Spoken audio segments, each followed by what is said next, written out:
బొలిశెట్టి గారు మీ point of view. నమస్తే అండి. మీకు ప్యానెల్లో ఉన్న పెద్దలకి, ముఖ్యంగా ఎల్వి సుబ్రహ్మణ్యం గారు కొద్దిగా ధర్మాన్ని కాపాడడం గురించి కొద్దిగా రిస్క్ తీసుకొని పైకి వచ్చి పనిచేస్తున్న ఐఏఎస్ అధికారి, ఆయనకు కూడా నమస్కారాలు మీ ద్వారా. ముఖ్యంగా మనది కాన్స్టిట్యూషన్ ఆఫ్ ఇండియా ఉందండి. ఇది బేసిక్ ఏంటంటే ఇట్ ఇస్ బైబిల్ లాంటిది మనకి. ఈ బైబిల్ ఏం చేస్తారంటే ద డైరెక్టివ్ ప్రిన్సిపల్స్ అని, ప్రియంబుల్ అని, డైరెక్టివ్ ప్రిన్సిపల్స్ అని రెండు ఉన్నాయి. మనది వెల్ఫేర్ స్టేట్, సంక్షేమ రాజ్యం. సంక్షేమం అంటే ఇప్పుడు రాజారెడ్డి గారు, లేకపోతే రాజశేఖర రెడ్డి గారు, జగన్మోహన్ రెడ్డి గారు, లేకపోతే చంద్రబాబు నాయుడు గారు వచ్చిన తర్వాత స్టార్ట్ అవ్వాల. సంక్షేమం అనేది మన మన ప్రియాంబుల్లో ఉంది. ఏంటి సంక్షేమం అంటే, సంక్షేమం న్యాయం కావాలి, రాజకీయ న్యాయం కావాలి, ఆర్థిక న్యాయం కావాలి, మూడు కావాలి. సంక్షేమం అంటే ముష్టి ఒకటే కాదు, డబ్బులు ఒకటే కాదు, అన్ని కావాలి. అయితే ఇది చేయడానికని యంత్రాంగాన్ని పెట్టారు. ఈ యంత్రాంగానికి తూట్లు పడడం అనేది ఇందిరమ్మ కమిటీలను పెట్టి కొద్దిగా తూట్లు పడితే, తర్వాత జన్మభూమి కమిటీల్లో కొద్దిగా ఇంకొద్దిగా పెరిగితే, అంటే పార్టీ సైడ్ జనాల్ని మొబిలైజ్ చేయడం.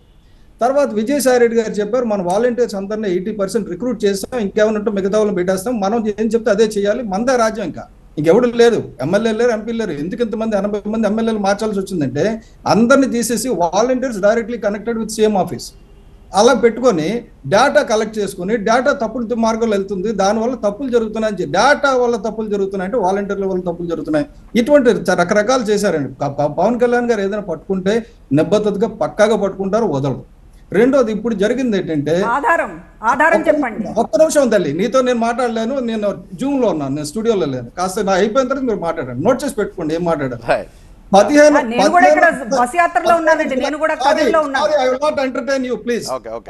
జూలై 2022 ముఖేష్ కుమార్ మీనా గారు ఆంధ్రప్రదేశ్ గవర్నమెంట్ ఒక లెటర్ రాశారు, వాలంటీర్ సర్వీసెస్ ని వాడొద్దు అని. ఎప్పుడంటే 15 జూలై 2022. ఆ తర్వాత మన గవర్నమెంట్ ఇంకొక లెటర్ రాసింది, ఇది ఎలక్షన్ కమిషన్కి, రాకపోతే డైరెక్షన్ ఏంటిదంటే టీచర్ని ఎక్కడ కూడా విధుల్లో, ఎన్నికల విధుల్లో వాడము అని. ఎప్పుడు రాశారండి? 15 డిసెంబర్ 2022. అంటే ఎన్నికల ముందుగా టీచర్లు పక్కకు తోసేసి ఈ వాలంటీర్ వ్యవస్థ ద్వారా ఎన్నికలు నడిపిద్దామని ఒక పక్కా స్కెచ్ చేసుకుని వచ్చారు. ప్రశాంత్ కిషోర్ స్కెచ్, రాకపోతే జగన్మోహన్ రెడ్డి స్కెచ్ తెలియదు. ఇటువైపు ప్రస్తుతం అప్పుడు ఇచ్చినప్పుడు ఆయన అటువైపు ఉన్నాడు కదా, డబ్బులు తీసుకున్నాడు కదా. సో అప్పుడు 400 కోట్ల కాంట్రాక్ట్, ఆ డీల్ అంతా నాకు కొద్దిగా తెలుసు, దాని గురించి అడ్వర్టైజ్మెంట్ 400 ఇప్పుడు ఏదో ఒకటి ఉంటుందిగా, ఉంటుంది, ఇప్పుడు కూడా ఉంటుంది, దాంట్లో నేను కాదన్నా. ఇప్పుడైతే 30th మార్చ్ 2024 అండి, 30th మార్చ్ 2024 అంటే 2 రోజుల క్రితం. మళ్ళీ ఇప్పుడు ఎవరు రాశారండి? సంజయ్ కుమార్ గారు రాశారు. ఇప్పుడు ముఖేష్ కుమార్ మీనా రాస్తే ఈ స్టేట్ గవర్నమెంట్ పట్టించుకోవడంలా. ముఖేష్ కుమార్ మీనా గారు సంవత్సరం క్రితం వీళ్ళు వాడద్దు ఈ చెప్పడానికి వదిలేశారు. Under secretary central government union దగ్గర నుంచి వచ్చింది, సెంట్రల్ నుంచి డైరెక్ట్ గా పంపించింది, వీళ్ళు వాడడానికి వీల్లేదు. సత్యబాబు గారు ప్రెస్ మీట్ పెట్టి చెప్తారు, ప్రతిదీ రాజకీయం చేయకండి, చాలా తప్పు ఇది అని.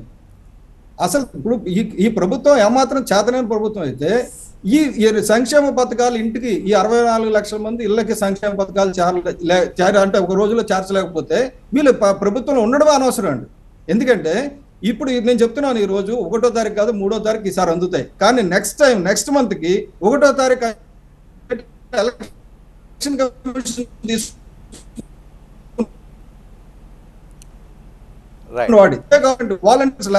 వాలంటీర్స్ పెట్టి తీసుకుందాం. మన నేను ధన్యవాదాలు తెలియజేస్తున్నాను.